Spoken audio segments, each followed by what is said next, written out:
प्रसंग चल रहा है। महाराज परीक्षित जी को परमहंस शिरोमणि श्री सुखदेव जी नाभाग और अम्बरीश जी के पावन चरित्र का श्रवण करा रहे हैं। अपने लोग भी श्रवण करें। बहुत महामहिम पावन चरित्र है जिसके श्रवण मात्र से प्रेम लक्षणा भक्ति सुदृढ़ होती है। परीक्षित मनुपुत्र नभग का पुत्र था नाभाग। ये दीर्घ काल ब्रह्मचर्य का पालन करके जब घर लौटे तब तक भाइयों ने सब हिस्सा ले लिया था राज्य का। भाइयों ने नाभाग जी से कहा कि तुम्हारे हिस्से में तो संपत्ति कोई बची नहीं, पिताजी ने हम सबको बांट दिया क्योंकि तुम ब्रह्मचर्य धारण कर जंगलवास करते थे, तो अब संपत्ति रूप में केवल पिता है तुम्हारे पास। उन्होंने अपने भाइयों से पूछा कि पिता की सेवा के लिए कुछ हिस्सा? उन्होंने कहा वो तो हम सब लोगों ने आपस में बांट लिया है। नाभाग जी अपने पिता के पास जाकर कहा, पिताजी मेरे बड़े भाइयों ने हिस्से में मेरे को आपको दिया है। पिता ने कहा, बेटा उनकी बात मत मानो। देखो अगर उन्होंने मेरे को केवल हिस्से में दिया है और तुम्हारी श्रद्धा है कि पिता ही हमारी संपत्ति है, तो आज मैं तुम्हें ऐसा संपत्तिवान बनाऊंगा कि पुत्रों के पास भी संपत्ति नहीं। ये आंगिरस गोत्र के ब्राह्मण बहुत बड़ा यज्ञ कर रहे हैं और तुम मेरे विद्वान पुत्र हो। ये जे भी छठा दिन आता है तो ये पूर्व प्रारब्ध के अनुसार भूल कर बैठते हैं और यज्ञ अपूर्ण रह जाती है। जाओ तुम छठे दिन बिल्कुल सावधान रहकर वेद मंत्र का उच्चारण कर देना, उनकी यज्ञ पूर्ण होगी। वो महात्मा लोग ऐसा ऐश्वर्य है कि जो स्वर्ग में भी नहीं, वो ऐश्वर्य तुम्हें प्रदान कर देंगे। महात्माओं के पास जाकर उन्हें वैश्विक देव संबंधी 2 सूत्र जब भूल जाएं वो, तो तत्काल तुम बता देना। अपने पिता की आज्ञा अनुसार वो गए।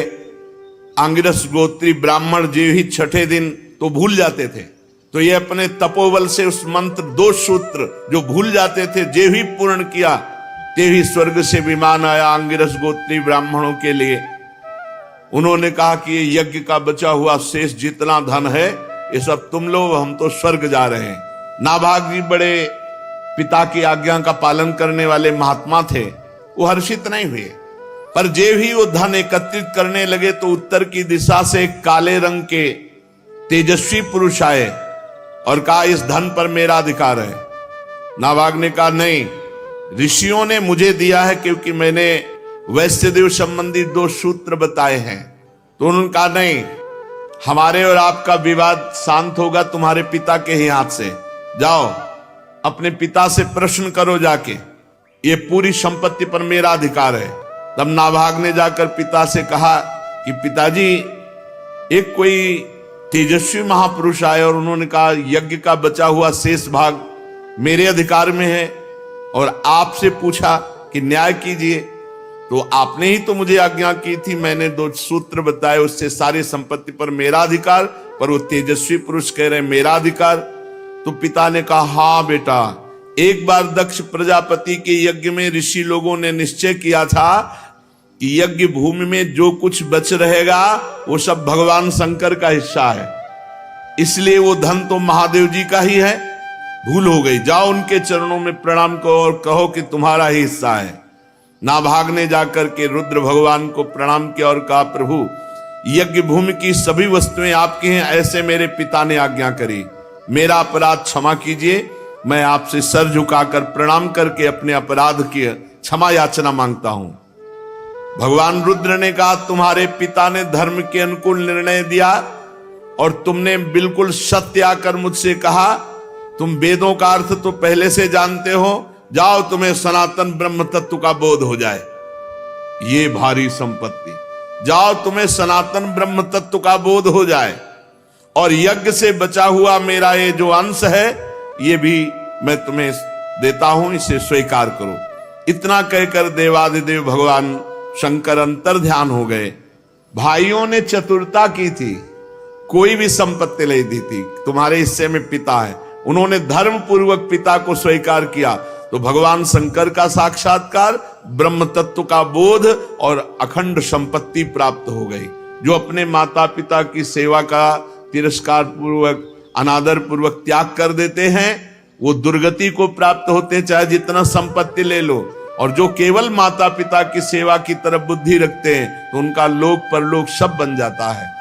आज जो समाज में वयोवृद्ध माता पिता का तिरस्कार करते हैं, उन्हें होश में रहना चाहिए। ये शरीर चंद दिनों के लिए है, इससे परमार्थ कर लो, अध्यात्म कमा लो। अगर बूढ़े माता पिता को आपने अपशब्द कहे, मारवा पीटा, तिरस्कार किया तो नरक में भी ठौर नहीं मिलती ऐसे पापियों को। इसलिए बहुत सावधान रहना चाहिए। माता पिता प्रसन्न हो जाए तो भगवान का साक्षात्कार हो जाए। आज महाराष्ट्र में भगवान जो खड़े आपको दर्शन देते हैं विट्ठल भगवान के रूप में, अपने माता पिता का अनन्य भक्त श्री पुंडरीक जी महाराज, उन्हीं के कृपा प्रसाद से भगवान आज सबको दर्शन देते हैं। माता पिता भगवान का स्वरूप है। जो प्रातःकालीन एकाग्रचित से इस आख्यान का स्मरण करेगा उसकी विपत्तियां नष्ट हो जाएंगी।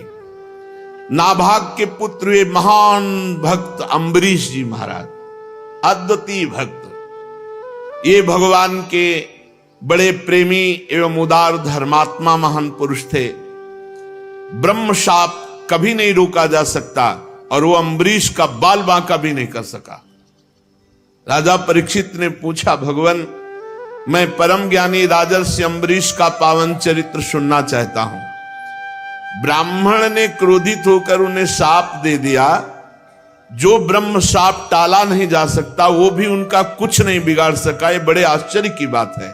श्री सुखदेव जी ने कहा, परीक्षित अम्बरीश जी बड़े महान भाग्यवान भक्त थे। वैसे तो संपत्ति सातों द्वीपों की अचल संपत्ति, एक छत्र सम्राट, अतुलनीय ऐश्वर्य ये प्राप्त था।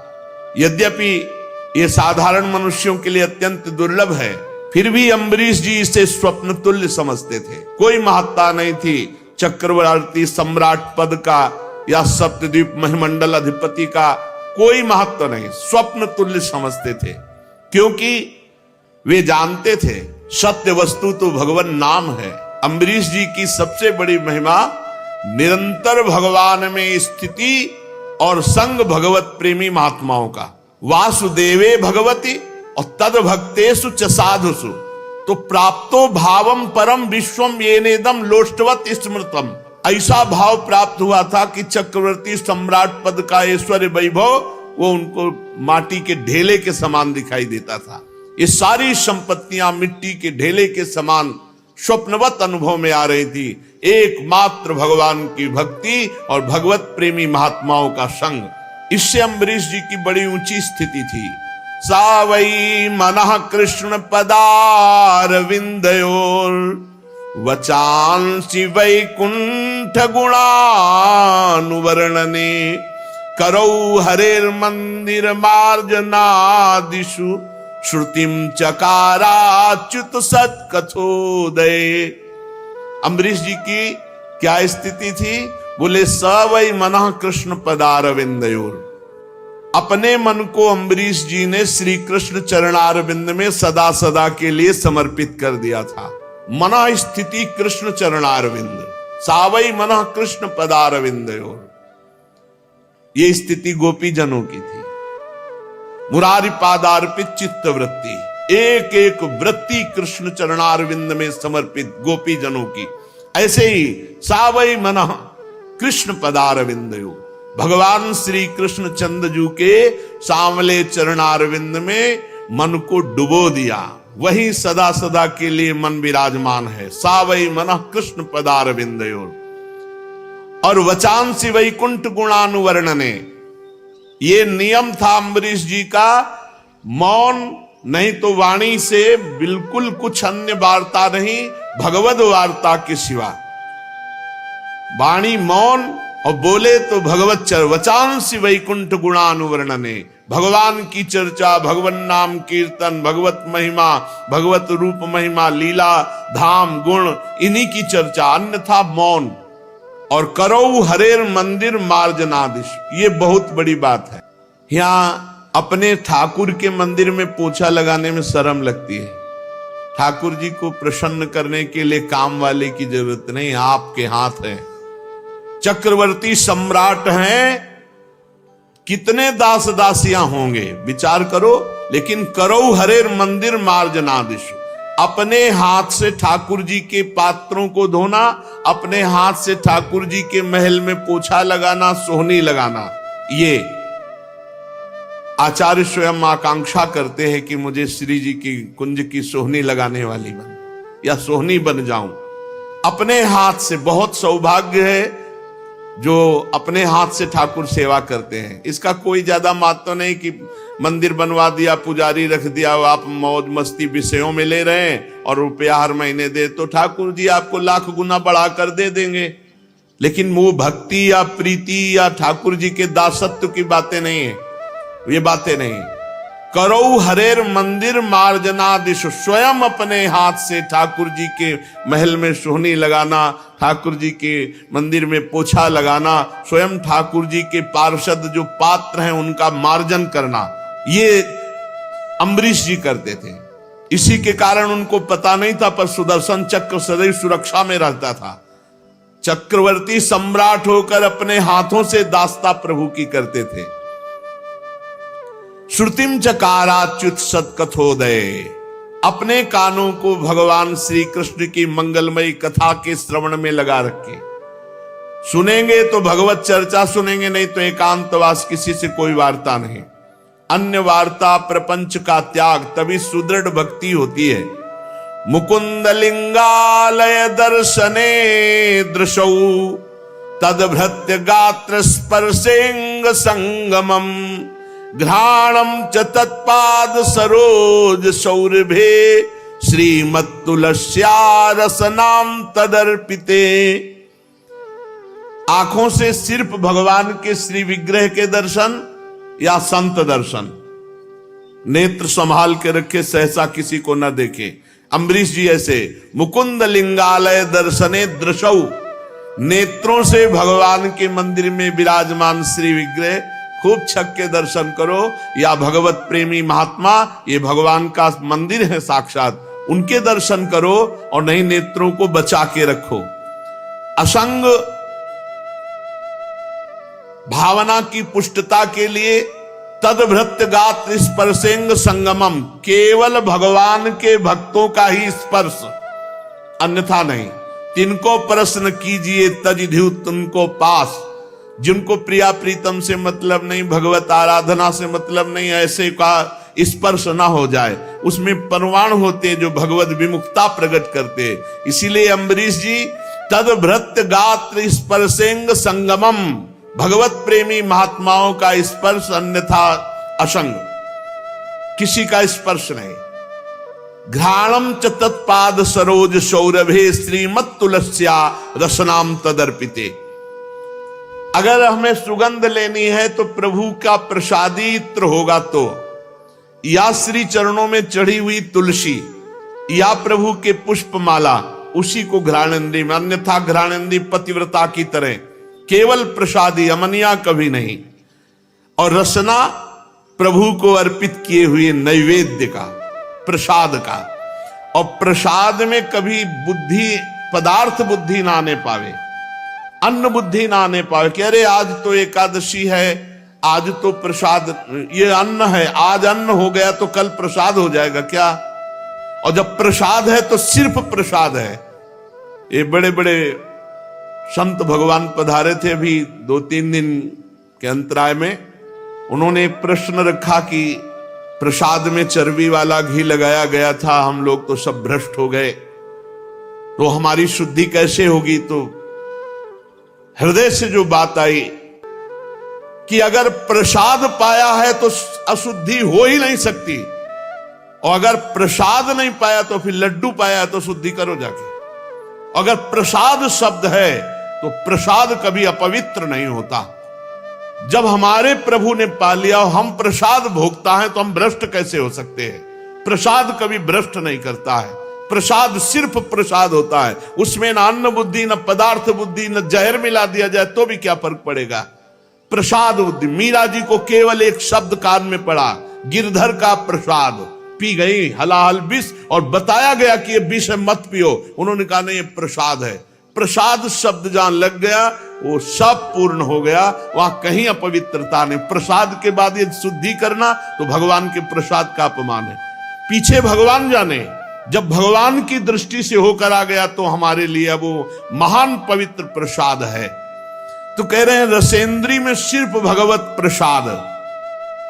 और पादौ हरे क्षेत्र पदानुसर्पणे शिरो ऋषिकेश पदाभिवंदने कामं च दासे न तु काम काम्यया यथोत्तम श्लोक जनाश्रया रति।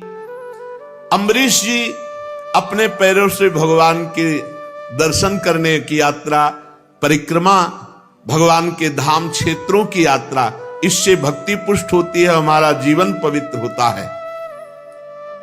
और सिर से भगवान के चरण कमलों में साष्टांग दंडवत प्रणाम, भगवान के चरणों में सिर से साष्टांग दंडवत प्रणाम।